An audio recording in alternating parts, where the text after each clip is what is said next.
High court બેરા 90 શબ્દ ઝડપ start. સરકારશ્રી દ્વારા આ સંબંધે નક્કી કરવામાં આવેલી માર્ગદર્શિકાઓ જેવી કે ફોટોગ્રાફી, વિડીયોગ્રાફી કરવાની જરૂરત છે, પરંતુ આવી કોઈ કાર્યવાહી કરવામાં આવેલી નથી. રેડ કરવા જતાં પહેલાં આ માટે પૂરતો સમય હોવા છતાં આવી કોઈ કાર્યવાહી કરવામાં આવેલી નથી. આ સાહેદના જણાવ્યા મુજબ બાતમીની જાણ ગરાસિયા સાહેબના જણાવ્યા મુજબ મેં કરેલી અને પોકો ભરત રાવજી મારફતે પોલીસ અધિક્ષકને જાણ કરેલી, પરંતુ પોકો ભરત રાવજીની કોઈ જુબાની લેવામાં આવેલી નથી.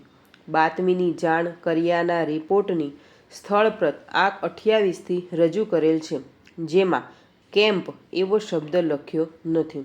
આ રિપોર્ટ કેટલા વાગે તૈયાર કરવામાં આવ્યો તેનો સમય જણાવ્યો નથી, તેમજ આ જાણ પોલીસ અધિક્ષક શ્રીની ઓફિસમાં કેટલા વાગ્યે મળી તેમાં પણ સમયનો કોઈ ઉલ્લેખ કરવામાં આવ્યો નથી.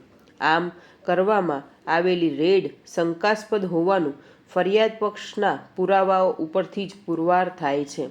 સાહેદ એમ.વી. ભગોરા તેમની જુબાનીમાં FSL વાન બોલાવવાની વર્ધી શ્રી ગરાસિયાએ આપ્યાનું જણાવતા નથી. આંક 55ની ટેલિફોન વર્ધીમાં શ્રી ગરાસિયાની સહી છે, જ્યારે કલાક 14:45 વાગ્યાથી પો.સ.ઈ. શ્રી ભગોરા અને પી.આઈ. શ્રી ગરાસિયા એક સાથે છે. કલાક 15:15 વાગ્યે બનાવવાળી જગ્યાએ પહોંચેલા છે, જ્યારે આંક 55ના લેટરમાં કલાક 15:30 લખવામાં આવ્યું છે. આમ આંક 55 વાળો પત્ર સાચો માનવામાં આવે તો આ સમયે પો.સ.ઈ. શ્રી ભગોરા અને પી.આઈ. શ્રી ગરાસિયા બનાવવાળી જગ્યાએ છે તે જોતાં તેમની હાજરી પોલીસ સ્ટેશનમાં શંકાસ્પદ બને છે. વાહનોના રજીસ્ટ્રેશન નંબર ફરિયાદમાં લખાવેલા નથી. પંચોની હકીકત ફરિયાદમાં જણાવી નથી. અન્ય કોઈ ગેઝેટેડ અમલદારને બોલાવવાનું ઉચિત લાગેલ નથી. આમ NDPS એક્ટની કલમ 50(5)ની જોગવાઈનો ભંગ કરવામાં આવ્યો છે. સરકારી માણસોને પંચ તરીકે રાખેલા નથી.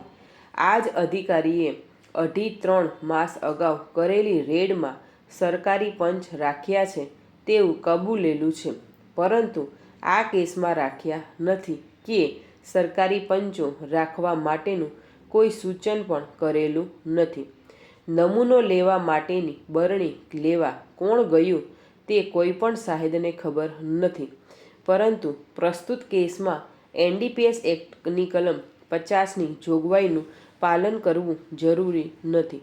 આમ છતાં રેડની કાર્યવાહીની પારદર્શકતા જળવાઈ રહે તે જરૂરી છે. આમ સદર ફરિયાદીના પુરાવાનું મૂલ્યાંકન કરવામાં આવે તો તેઓએ આંક 35ની જે ફરિયાદ રજૂ કરેલ છે તે પ્રિન્ટેડ ફોર્મમાં છે અને તેમાં ખાલી ખાના હાથેથી ભરવામાં આવેલાનું જણાય છે. વધુમાં ફરિયાદી દ્વારા આરોપીના કહેવાતા વાહનમાં કોઈ કાયદેસરનું ગેસ કનેક્શન કીટ ફિટ કરેલ હતી કે કેમ તે અંગે કોઈ જાત માહિતી ન હોવાનું રેકર્ડે આવેલ છે, જેથી કહેવાતું વાહન આરોપીની માલિકીનું હતું અને તેમાં ગેરકાયદેસર રીતે રાંધણ ગેસનો ફ્યુઅલ તરીકે ઉપયોગ થતો હોવાની હકીકત સદર ફરિયાદીના પુરાવાથી રેકર્ડ ઉપર આવતી નથી.